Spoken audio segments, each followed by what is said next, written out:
Hi, I'm Jami. And I'm Hugo. Welcome to No Particular Place to Go, where two middle-aged guys on opposite sides of the Atlantic talk rubbish about cars, car culture, ownership, track days, modifications, and pretty much anything else related to cars. We're not professionals, as you'll shortly hear, but a big part of our lives revolve around all things with four wheels. Thanks for joining us. Hey, welcome everybody.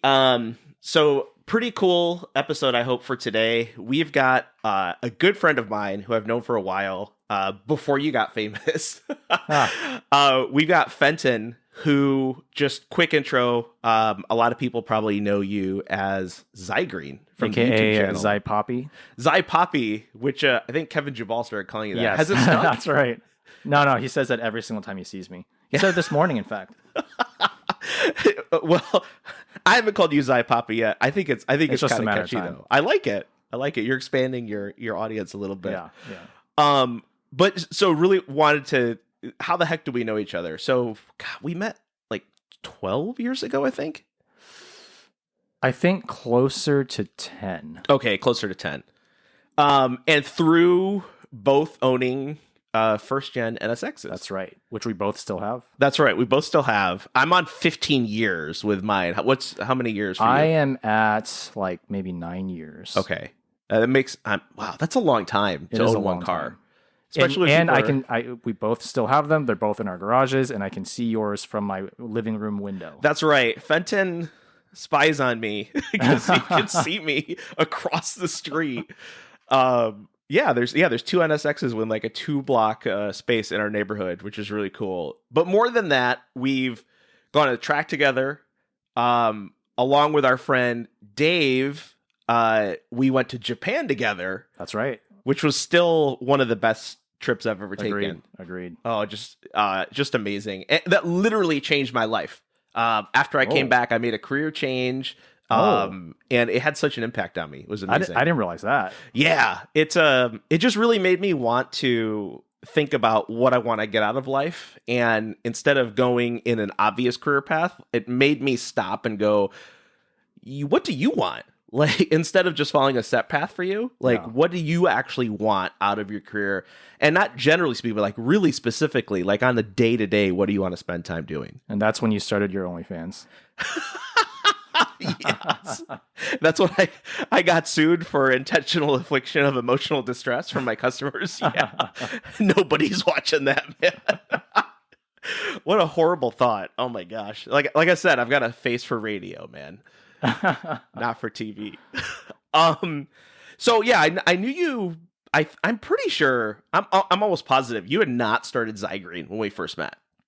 I think I had a YouTube channel, but it was mostly for consumption. I think in summer 2015, I think we probably had not even met yet, but that's technically when I started filming videos, but it was like maybe one a month just for fun. I wasn't even monetized at that time. Okay. And obviously, I wanted to tell people how we met, and what we have in common. We live across the street from each other, both own X's, have done track days together, traveled to Japan together. Your YouTube channel is doing really well. I think you're on the verge of 60,000 subs right now. I think I'm like 300 away. Oh, that's awesome. That's fantastic. I'll just send money to the bot farm that we have. That should work. We'll crank up. It's only like $1 a subscriber, so it's really cheap. But I think, obviously, most people who have heard of you know you through Zygreen, it's fascinating because you are by far the most active person on YouTube that I personally know. And there's so much about running a YouTube channel that I don't know, that I would love to understand, both the upsides and downsides. Sure. But then obviously it's a car YouTube channel, so I want to talk cars with you as well. Yeah. And I think you've probably driven more cars than anybody I know at this point. I think it's like, if you count all examples of, the same car. Yeah. I've probably driven like 800 to 900.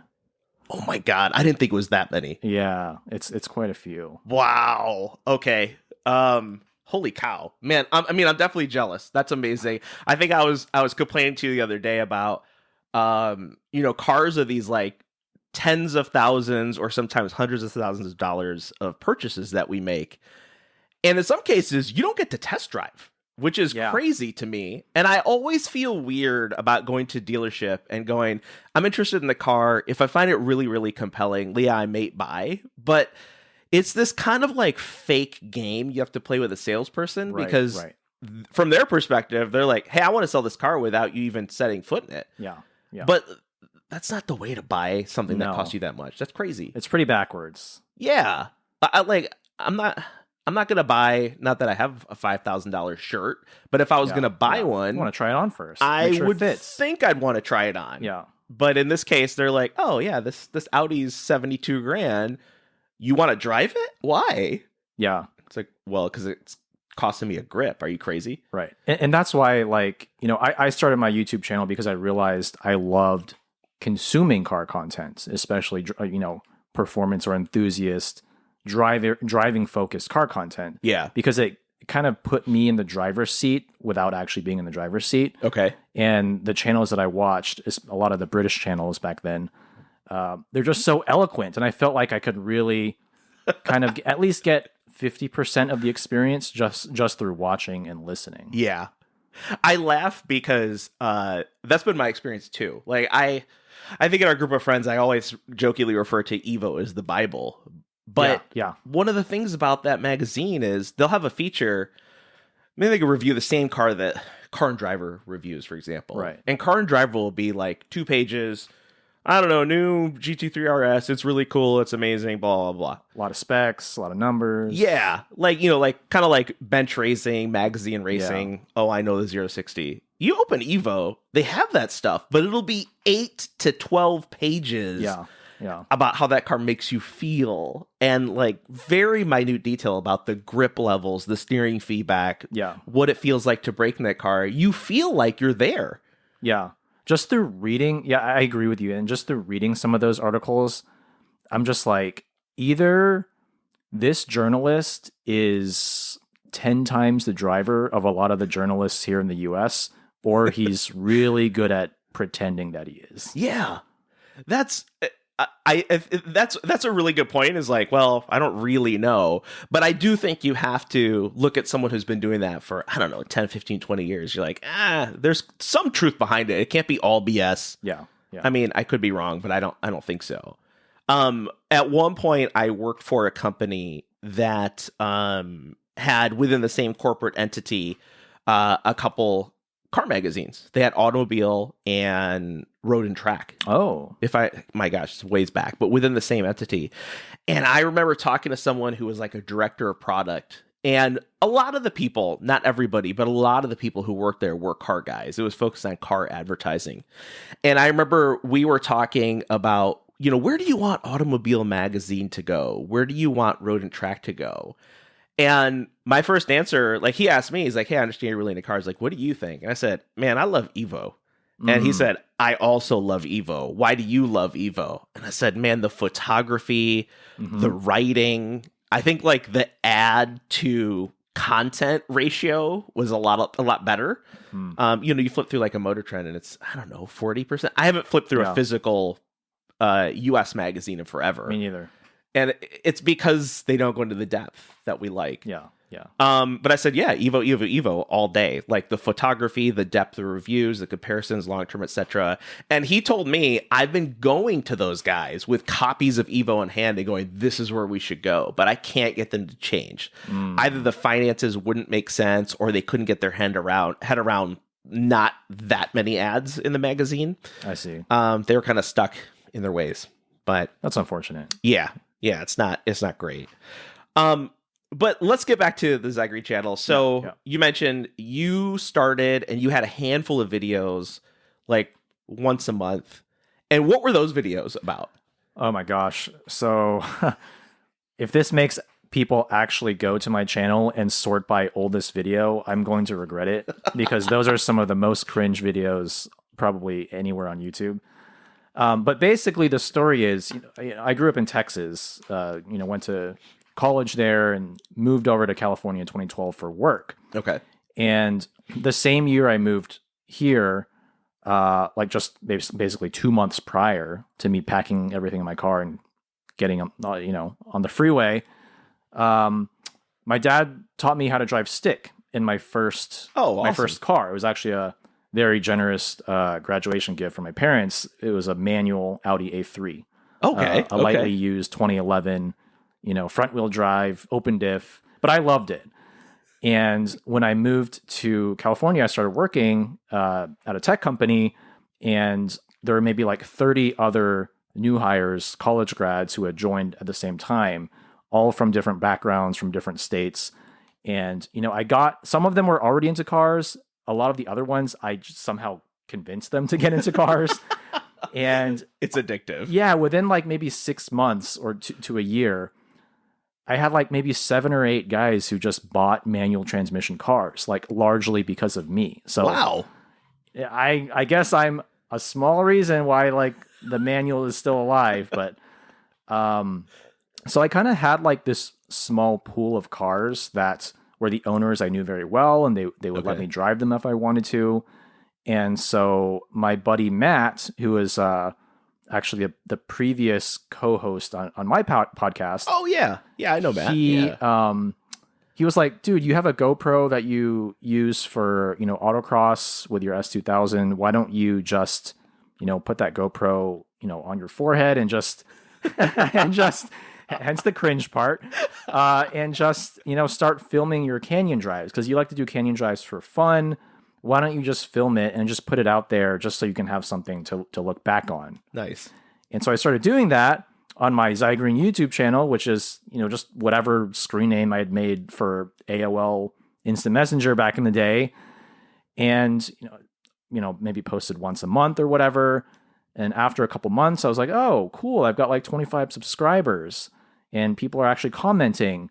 And then so I got through that like 7 or 8 cars, and then like I started getting comments that were like, hey, like it looks like you're in the Bay Area. I recognize those roads. I happen to have a Mark V Golf 5-speed manual or 6-speed manual. Do you want to drive it sometime? And I was like, hell yeah. Like, so you had strangers reaching out to you saying, do you want to drive my car? Yeah. It was totally unexpected. It was unintentional from my side. It just started happening. And then like a couple months later, I'd reviewed like another handful of cars. Then I had 100 subs, and then it just started growing. And do you think that there was a level of trust because they had seen you drive like on the videos? So they're like, hey, this guy's not an idiot. He can handle a car decently well. That was a big part of it. Okay. And at least based on the feedback I've gotten and continue to get, that is why people trust me, because I guess what I say about the cars I review, the way I drive, because I don't hide anything, right? Like, especially in my track videos, which are POV. Yeah. I put everything on display. Like I'm not a top tier driver. I'm a decent driver, I would say, but I think you're pretty fast. I think you're probably one of the fastest that I know personally. And I think also your ability to just jump into any car, and I'm not saying you're extracting 100% from it, right? But you're safely exploring the limits of that car that you just got into. It's a fine line to walk, and sometimes I'm like, man, there's some close calls at times. So it's not an easy thing to deal with, and I've taken measures to make sure I'm, safe and insured and all of that stuff. But yeah, like I think putting my driving skills on display has helped build confidence in a lot of the private owners who reach out to me. Because as you know, as most of my viewers know, probably 95% of the cars I drive are privately owned. Yeah. And you're driving, what's the most expensive car you've driven to date? I mean, several hundreds of thousands of dollars. It easily goes to the 997.2 GT3 RS 4.0.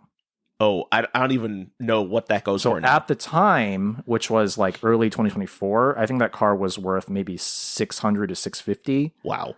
I wouldn't be surprised if they're pushing 700, 800 now. And that owner, had you ever driven a car from that owner before? Yes, I had driven the year prior. I think I drove his 991.2 GT3 Touring. Okay. And then when I drove his RS 4.0, that's like the same day or the day after, I drove his Integra Type R. Wow. Okay, so he kind of started, if you will, with some like trial cars, made sure they came back okay, and then he went Trial car, yeah, 991.2 touring trial car. Yeah, that's one hell of a starter. And then he went like, okay, you can take what I'm presuming, maybe not, is the crown jewel that I own, which is for sure, it's an his RS crown 4.0. jewel. Yeah, although he is importing a NA2 Type R. Oh, yes. Oh my gosh. Yep. It's Now, going to be a year or two, though. Oh, okay. Is that something you've already talked to him about driving? Not formally, but I'm sure that conversation will happen soon enough. Oh man, you said NA2. NA2. That's why he has to wait a bit, because I think like 02 was the first model year, right? So I guess 2027 would be when he can import it. Okay, so he's got a bit. Yeah, because obviously NA1s are here already. Yeah. And they're, what are they trading for, like 350? I don't even know. At that price, I doubt it's worth it, but I also have never driven one, so. Wow. Okay. So yes, I still have a hard time getting my head around people going, Fenty, you can drive my car. But at the same time, you've driven, of my cars, I think you've driven 4 cars that I've owned. Only 4? I think it's, so you drove my NSX, my FK8 when I had it. FK8. And that was ND2, on track, I think. Yeah, on track and on the street. That's right. ND2, as you said. Our Holden. Your SS? Yeah, your Holden. Yeah, the Holden, the Chevy SS. My NSX 2 or 3 times now. Yeah. I never drove. Oh, I drove your old 540i E39. That's right. You did. Yeah. Yes. I never got to drive your FX50 though. Oh, yeah. I remember we talked about it. And I've talked about it in previous episodes. I think that was a car that was just like, it was a fool's errand. I really tried to turn it into something it wasn't. But so you sure as hell didn't miss anything. That's for sure. Okay. But yeah. I mean, I guess I trusted you, but I also know you personally, so I still find it really interesting that people are going, "Wow, this guy could drive." But I guess they also have, I don't know, how many videos do you have out now? I actually don't know, but I'm sure it's like at least 400. Oh my god! I also didn't realize it's that many. But anyone looking at it goes, "Look, this guy's driven all these cars. Everything's been fine. I can trust him." And he's driving $650,000 or $700,000 cars. I mean, I was nervous driving that car. Not like it's just a whatever thing. Like I still do get quite anxious when I'm driving something that expensive. But like I said, I've taken the measures to make sure, if something happens, everyone's going to come out fine. Well, tell me about that. I've never driven a $600,000 car. So like when you step in, so yes, like you said, you've got insurance, you got the things that give you some peace of mind, but like, man, are you shaking? What do you do to calm yourself down and try and get the most value out of it? Obviously, if you're reviewing it while you're freaking out, it's not going to be as valuable or interesting. Yeah. So what do you do? I mean, it's actually quite a bit easier when I'm reviewing on the street or in the canyons because I'm never going 10/10ths. It's usually somewhere between 6 to 8/10ths, and 8/10ths only if I feel very comfortable and I know the road very well. Okay. So really at that point, it's just making sure I don't hit anything like on the road, because there's no chance I'm even going off the road because I'm not pushing it to the point where I'm losing traction more than like for a split second. So you're looking for like roadkill, rocks, things like that. You obviously don't want to damage someone's car. Right. And what about your own car? Like you're on the street and there's a lot of people filming themselves doing really dumb stuff on YouTube all the time. So much of that. But even if you're in your own car, you're not going 10/10ths down the street, right? No, I never go 10/10ths on the street because it's not only is it dangerous to yourself and to others, it's not even fun because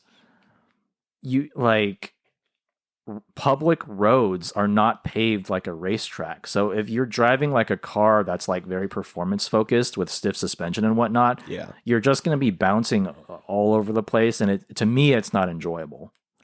So when you see folks that post videos in themselves, like, in their, I don't know, 330i cutting up traffic on 880 or 680, just acting stupid as hell. I mean, that's obviously very different from what you're doing. I can't even relate to why they would do that. I drive like a grandpa on the street. Like I'm usually like 5 over the speed limit at most. Yeah. Like usually not even in the left lane. There's just I don't get any enjoyment out of driving like that on the street. Yeah, I mean you're taking such massive risks doing that. It's just stupid. That's all there is to it. All right. I don't want to talk about stupid drivers anymore. We're getting back to Zygreen. So you've owned not like a crazy amount of cars, but you've had some very interesting cars and some that we've had in common. Yeah. So you mentioned your Audi that you started with. Can you quickly run us through then to current? Oh yeah, for sure. Well, first of all, I didn't really want that car. Not that it wasn't a very nice car for a graduation gift. Like, it was like a $30,000 car back in 2012. But the car I had my sights set on, because when I graduated college, the first gen BRZ and FRS were being released that same year. Okay. And I remember my parents and I had gone to in the Woodlands, Texas, just some random like kind of event, not for cars, just like some outdoor thing. Okay. And there just happened to be a first gen BRZ being displayed there as kind of marketing for it to come out soon. Okay. And I was so stoked. I got to sit in it. I got to just, see it up close for the first time. And I was like, I want this car so bad. My parents were like, and granted, but at that point, I had already put a deposit down on a first gen BRZ. It was a premium, so base model. Really? In white. Okay. So no spoiler on the back, the cheaper interior, whatever. But it was manual, obviously. Okay. And when my parents saw the car in person, we immediately went back to the dealership and took the deposit back. Oh no! What happened? Was it just too? My sporty? parents were like, "It's too small. It's too flashy. You're gonna get killed. There's no space in it when you move to California. Like, you're not gonna be able to do anything." And I was so bummed. And my dad was like, "It's fine. We'll make this right." And he, credit to him, he looked all over the internet, and we found like this manual, super low mileage, 9,000 mile A3, and it had like the what was it called? It was like the sport package, but like with the black trim on the outside and like the Alcantara seat. So it was like one step above just a normal sport. And I was like, man, this car looks really good. I really liked hot hatches. And so I was still happy with that car, but oh my God, it was such a nightmare to own. So it was, hey, I've heard from a lot of people, Audis and reliability, those don't go together. I mean, it was basically just a reskin Mark 6 GTI with an open diff. Okay. Right? But that engine, thankfully, when I bought the car, it had an extended Audi warranty. Throughout the time I owned it. If it did not have that, I would have been several $1,000s in the hole. Oh man. I remember, so I got it up to 25,000 miles before I tried to sell it. Posted it on Craigslist, and this one couple came to see it, and we were test driving it. I was sitting in the back seat. And on 280 North, we had just gotten on the freeway because I lived in downtown San Jose at the time. All of a sudden, the engine shut off. Oh my God. On the freeway. Mid test drive. And thankfully we were close enough to an exit to where he was able to coast it to a stop. Man. And then I had to call my roommate, get a tow truck. It was this whole thing. And I was like, oh, well, clearly you guys are not going to buy the car, so feel free to just dip, But that had never happened to me before. But I did have other instances where the engine I forget what happened. It was like misfiring or something. So I took it to the dealership, and every time they were like, we'll clean the intake, and they just said it was fine, but it was never quite fine. So eventually I was like, I just got to sell this thing. So, did you like take a bath on it? Did you lose a ton of money on it, or fire sale, or? I mean, so we got it for like, I think 32. Okay. I forget if that was before or after tax. I think it might have been after tax 32. And then I sold it for like maybe 23, 24 at most. And I had the car for like, maybe a year and a half. Oh, okay. Yeah, that's substantial. Yeah. That's percentage wise, it was substantial. Yeah. That's well, I've had at least one of those, so I can relate. All right, so you got rid of the Audi, then what was next? So I still had the Audi at the time when I bought my second car with my own money this time, which was my AP2 S2000. Oh, and that's what got me into Hondas. This is the beginning of your somewhat infamous connection to S2000s. To S2000, yes. I've probably driven God knows how many now, like hundreds. But I love that car. It was my first rear-wheel drive car, first naturally aspirated car, first convertible. It was a lot of firsts, and it was the first car that I autocrossed and took on track. Okay.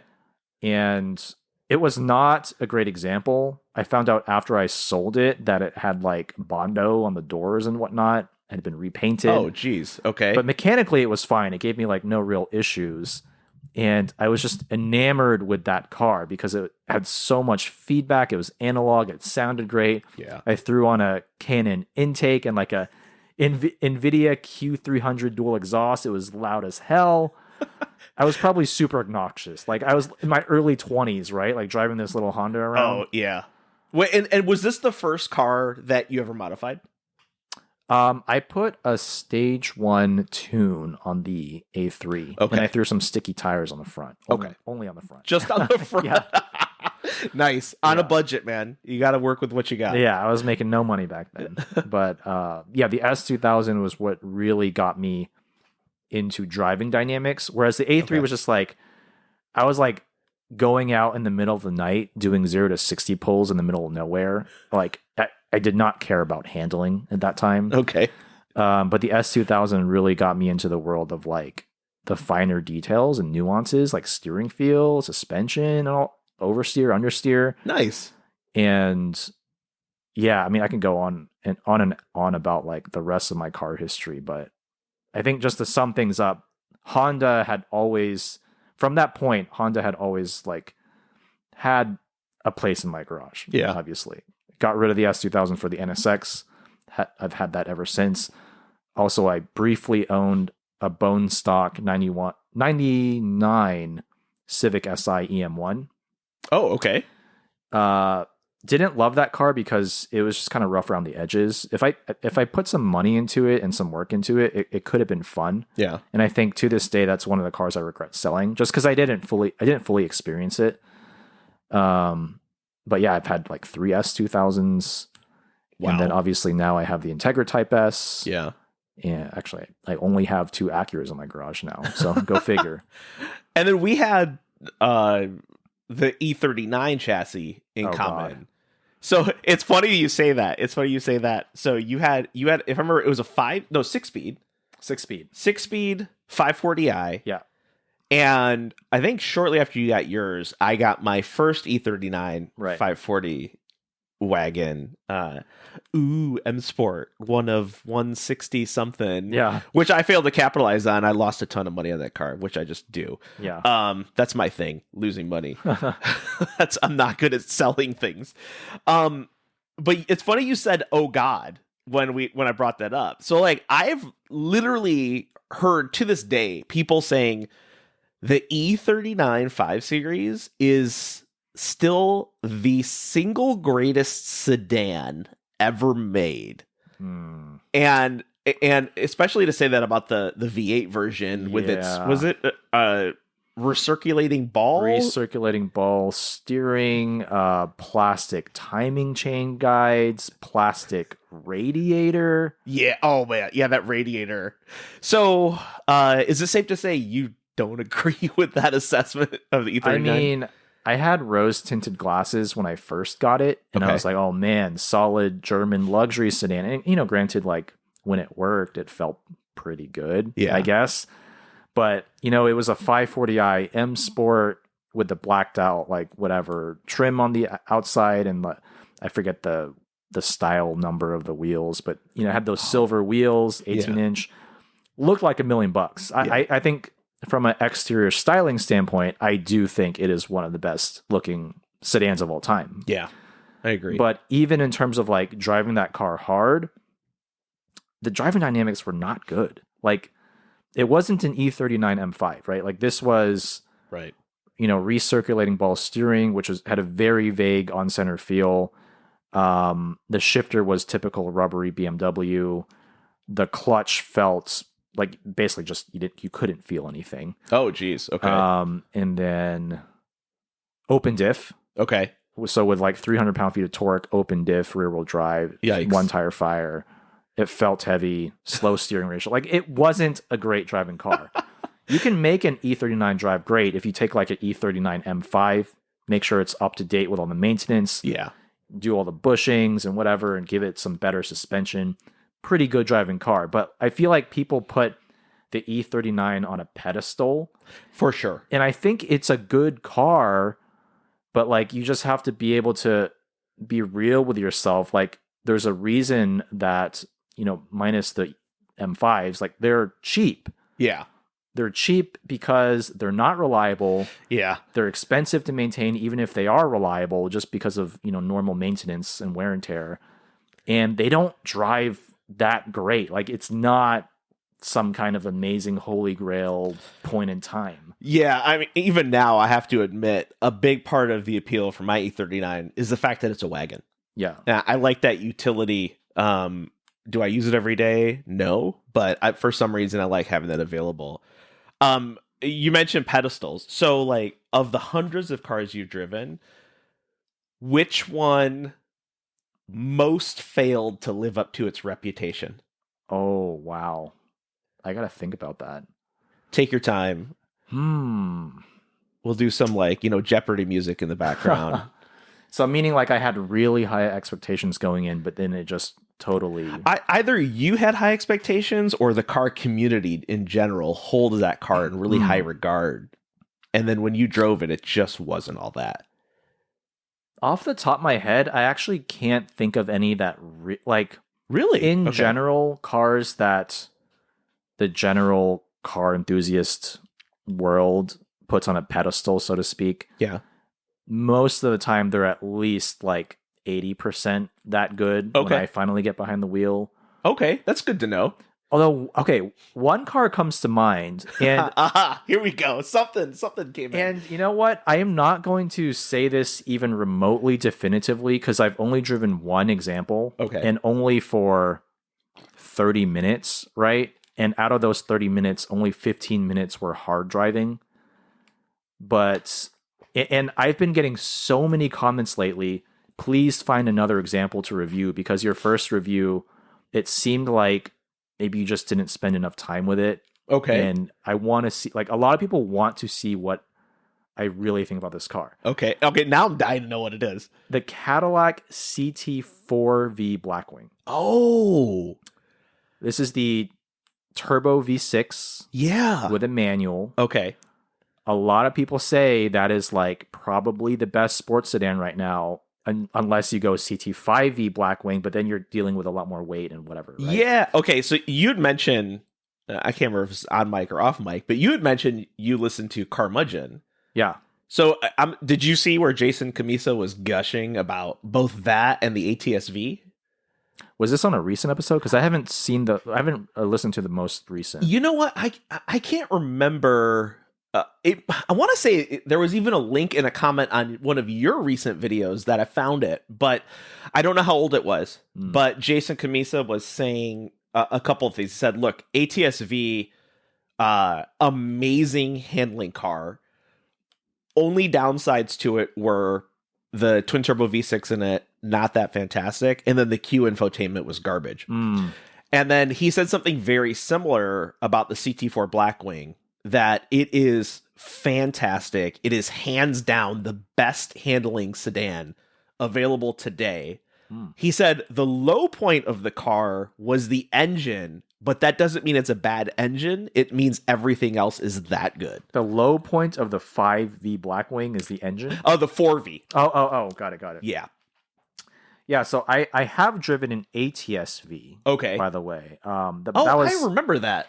Yeah, I compared it against an F82 M4, I think, but this was a long time ago. And Okay. I wasn't as nuanced of a, I guess, car reviewer or a driver back then. Okay. But I remember thinking, like, this is a good car. Like, it has, like, there's no real weaknesses, like, objectively speaking. It has decent steering, Okay. good suspension, good brakes. But nothing wowed me about it. Okay. And I kind of had the same feeling like several years later when I jumped into a CT4V Blackwing. Again, good suspension, good brakes, good steering. Like everything was pretty good. Yeah. But the engine is really a letdown. Okay. Maybe that's one of the main reasons why I don't have super fond like memories of it. It's just it's a very characterless engine. In general, V6s tend to have less character, but like cars like the older Alphas and the NSX, of course, can prove that a V6 can be exciting. But generally speaking, if you have a turbo V6, like I've yet to drive one that has been like really exciting. It's just, you know, compared to a B58 BMW or, you know, something like a C63 with a V8, like that engine is an order of magnitude less special, even if it makes the same power. It's like not even in the same ballpark. Right. And for a sports sedan, like a big part of it to me is the engine. Because that's kind of the appeal. It's like you have something that can be undercover. It's practical. It's comfortable. It's luxurious. But then you put your, you know, you drop it down a couple gears. You put your foot down. It's like, holy shit. Yeah. This is crazy, right? It sounds so good. It's so fast. It handles so well. You can do big skids in it. And you probably can do all those things in the CT4V Blackwing, but the engine sound is such, like, I put a lot of emphasis on engine sound and throttle response. Okay. And it just wasn't really there for me. Also, just being like physically sitting in the car, I didn't feel like it was a special interior. Okay. Not to say I love BMW M3 interiors, but being in the BMW, I just felt more at home. Visually, it was more appealing. Yeah. I've never been a fan of Cadillac interiors. I drove I think it was a 2014 CTS-V wagon, and I had the same thoughts. Like ergonomically, it doesn't feel right. I'm too upright. Yeah. The pedals feel too low. I couldn't get the seat low enough. The interior just felt kind of plasticky. Yeah, I had one, and right. I couldn't really fall in love with it. I had it at the same time as our Chevy SS, and I thought hands down the Chevy SS was a better car. Even though the CTS-V had like 100 plus more horsepower, it didn't handle very well. Oh god, it's so heavy. It's a car that on paper is heavy, but then you drive it and it feels even heavier. Yes. Yeah. And the mag ride, it was 2-stage mag ride, and you could barely tell the difference between the two settings. Yeah. And neither one of them were great around corners. The Chevy would just absolutely destroy it when it got into the twisties. But it had a ton of power, and it was unique because it was a wagon. It had that LSA motor, which was fantastic. So it had some stuff going for it. I actually literally was looking at prices last night, and they just continue to go up and up. Endless car shopping. But they continue to be super popular. They just keep going. Okay, so we talked about probably the biggest letdown. Now, again, you've driven a ton of cars. It's hard to describe or define what the word best means in this context. But this question. Yeah, I'm sure this is hard because you've driven so many. Yeah. And I'm willing to bet some that you've driven years ago, if you drove them today, you might have a different perspective on it. But as things sit, knowing what you know today, the data is the data. Like, what are maybe the 2 or 3 best cars that you've driven for whatever interpretation of best is? But before I answer, I think I like this question a lot. It makes me think a lot about like my progression as a car reviewer, and just as a driver in general.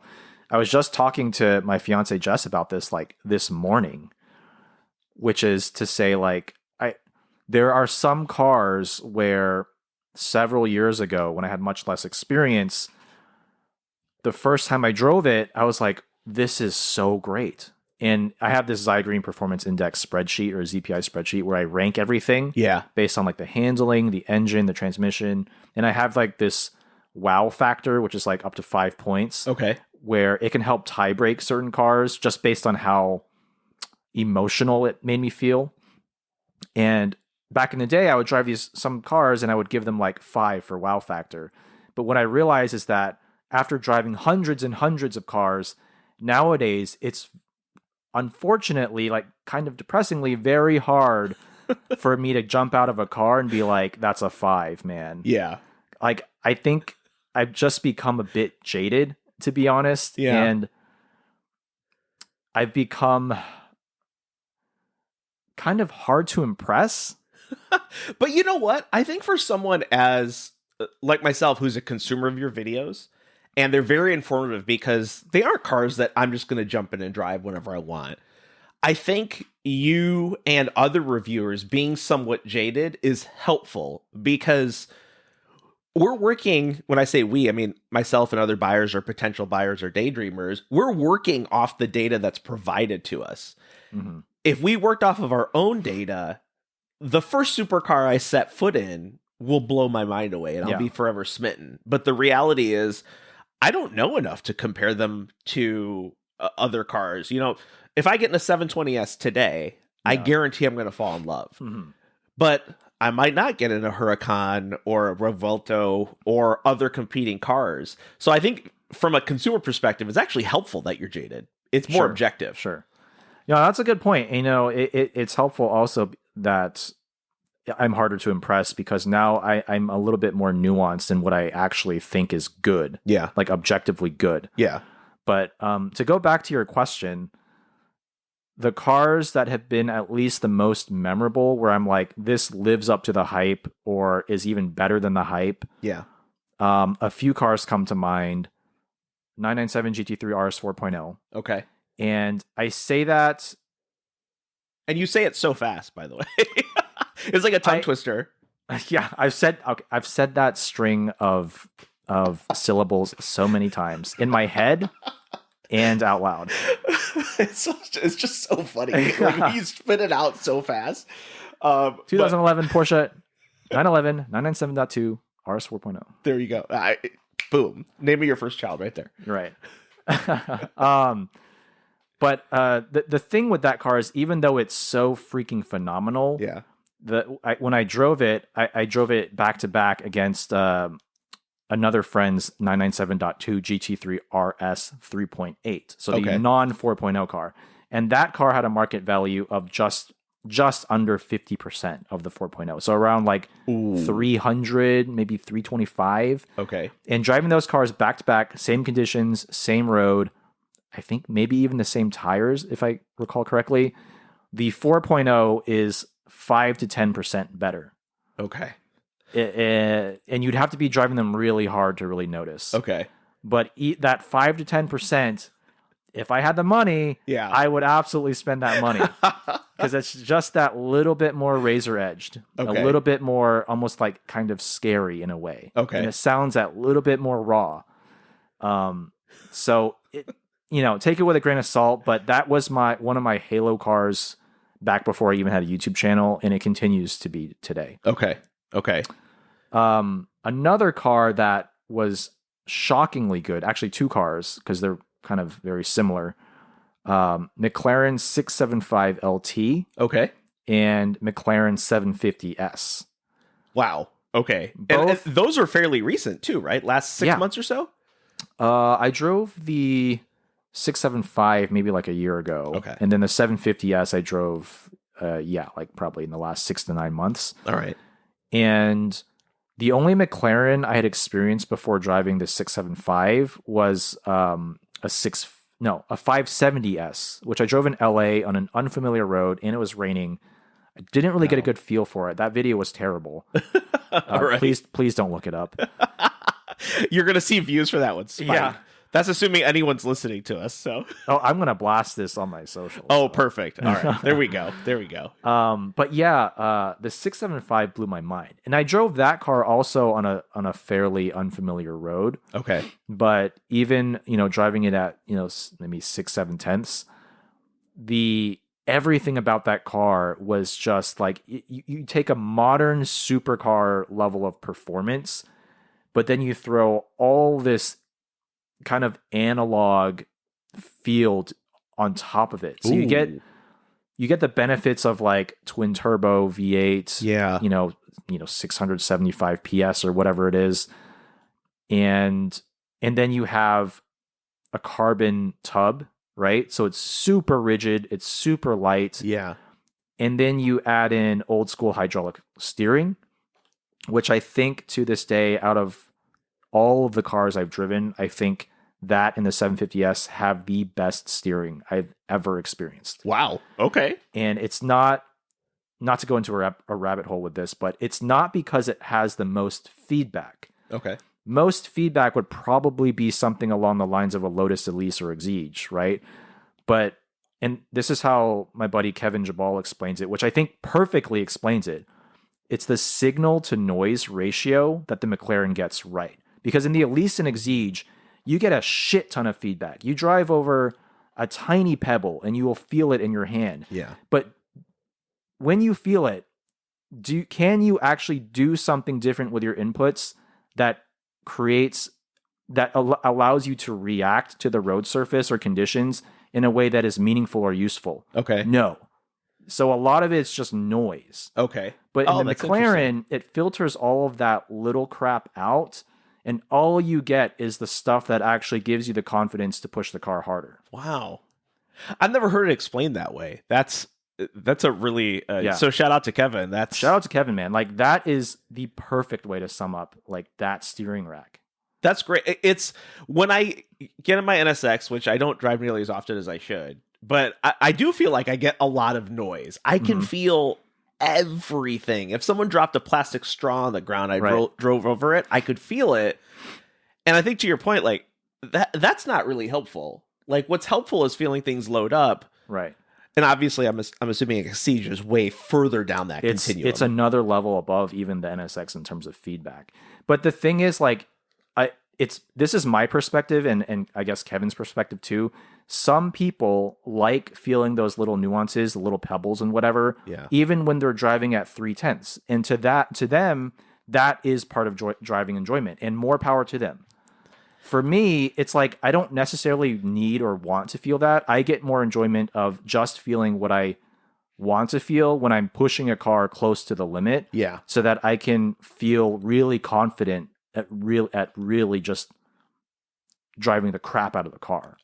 I could definitely understand that. I think I'm personally more where you are.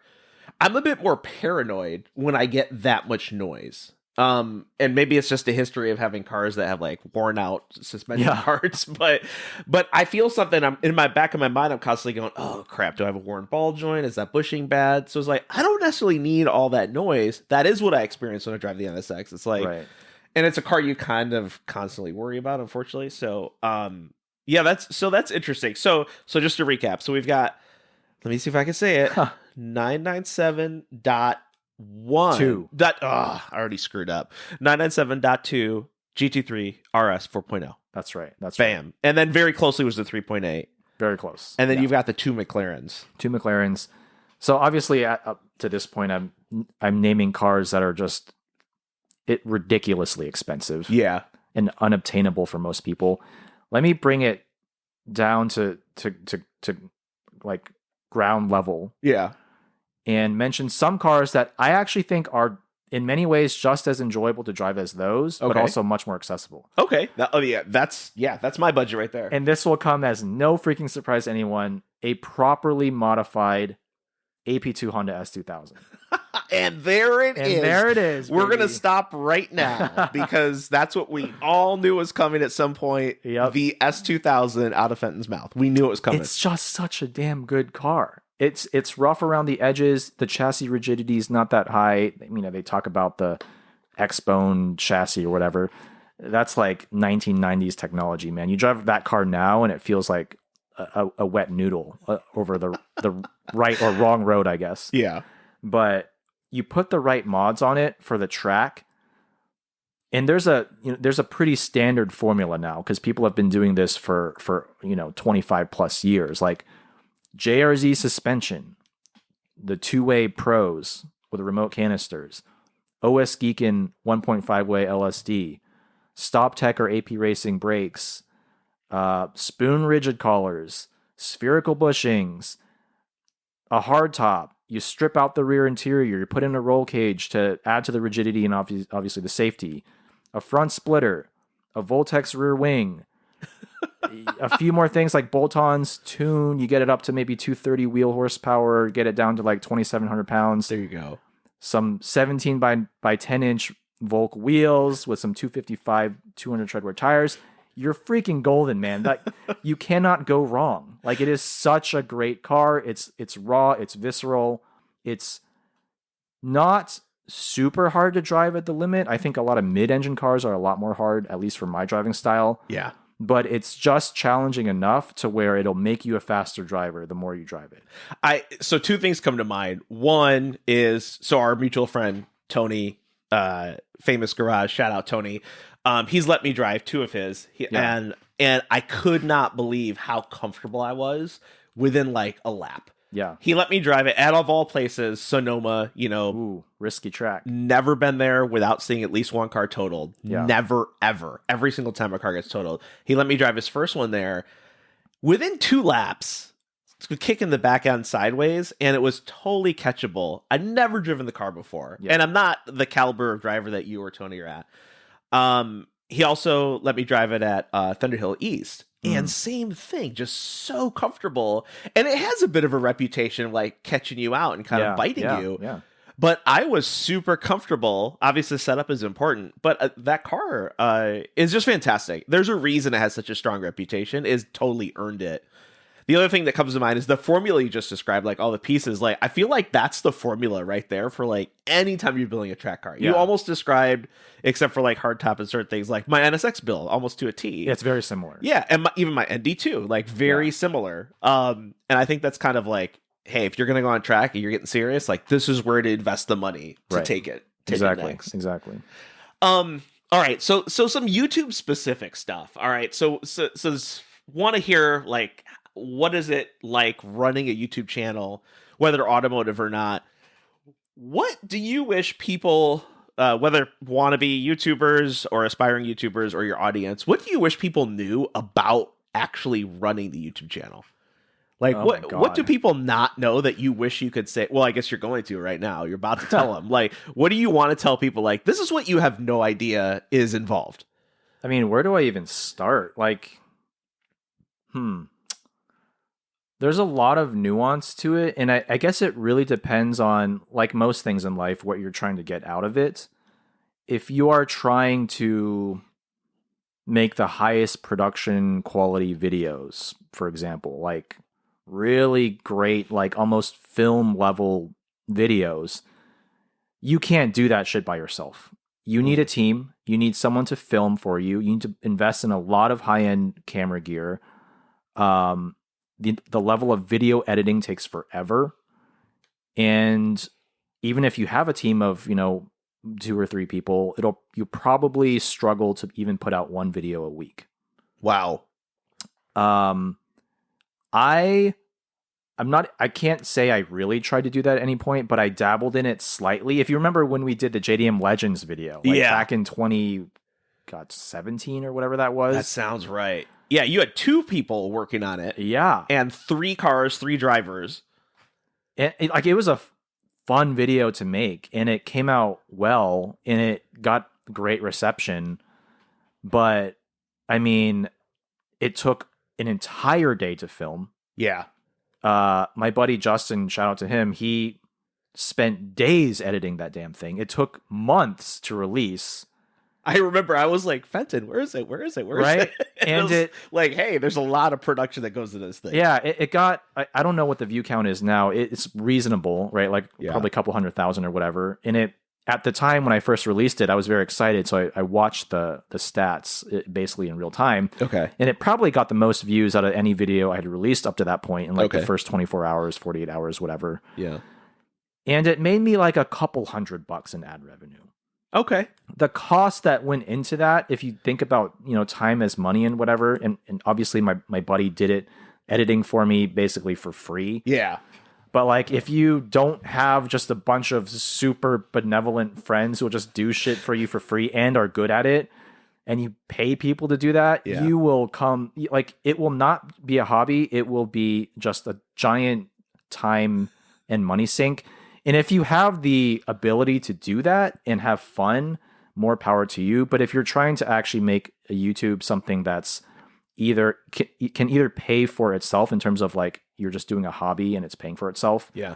Or if you actually want to turn it into like a business, you have to have a much more honest approach with yourself about how to achieve that.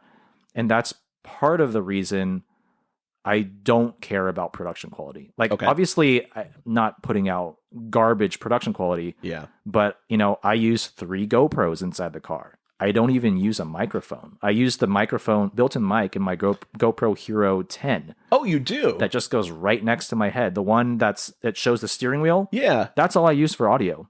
Oh, I thought you had the wireless mic under your shirt. I tried that stuff, and this is like kind of a side note, but like those lav mics that I clipped on my shirt, they don't pick up engine sound nearly as well. Oh. So all you hear is my annoying voice. But the GoPro, like, it gets just the right balance if you have the GoPro just a few inches from your face. Oh, that's okay. That's an interesting secret. I had no idea. Right. And like, I get a lot of compliments on my audio. I'm like, what fancy ass mic setup do you have? I'm like, GoPro Hero 10. Yeah. I'm using the built-in mic. That's it. But it's like, in order for me, because I work a full-time tech job, for those who don't know, and like, my job is very demanding. I work like 60-hour weeks for the most part. But in order to make that work and also be able to put out 3 videos a week, which I've been doing for a couple of years now consistently, I have to focus on having a very streamlined workflow in terms of setting up the reviews, scheduling them, actually driving the cars, filming the B-roll in a very kind of structured and time-bound way. Yeah. And then like editing is very straightforward and repeatable for me now. I do everything by myself, obviously. Even creating the video thumbnails, I just got it basically down to kind of a science. Okay. And I try not to deviate from that too much. Because if I do, then all of a sudden it's like all this extra time, all this extra variability, and I'm not going to be able to put out the content as consistently. Yeah. And because of that, like, one of the downsides of treating it as a well-oiled machine is that sometimes it can get kind of boring because you're just doing the same thing over and over and over and over. It's like a boring experience for you. For me. And it starts to drain the passion out of you to keep doing it. At times it does, but thankfully at this point, I've still got enough of a passion for it that it's not really a hindrance. But I will say there are times where, I have to wake up at 6 a.m. on Saturday or Sunday to go film, a group of cars or whatever, like I did this morning. And at times I'm like, man, I really don't want to do this. Yeah. And you just want to sleep in, right? Yeah. You're working 5 days a week really hard. Right. And to give up a Saturday morning to go do that. Like an entire, like, more than half of the day is gone. I usually get home around 1 p.m. when I'm filming like 6 cars in the morning, right? Yeah. And, it's kind of sad at times because I'm like, this should be fun. I'm driving these dope cars, meaning these dope people, but why am I feeling a little bit like jaded from this? Yeah. Well, I think that's really interesting insight. I'm sure that a lot of people just see the upsides, right? They see the output of like, well, there's this dude and he's driving in $650,000 cars that he doesn't own, that people let him drive. And he's, canyon driving, track driving. Awesome. I want to do that. They don't see the work behind the scenes. So I do want to pause here because this is part 1 of 2. And so folks, if you find this interesting, please do tune back in for the next episode of the podcast. We're going to follow up with Fenton, aka Zygreen of YouTube fame.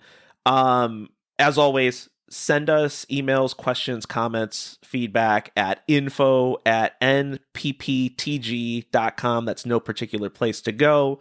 And please tune in for the next one, which we will do 2 of 2 and continue the interview. Thanks for listening.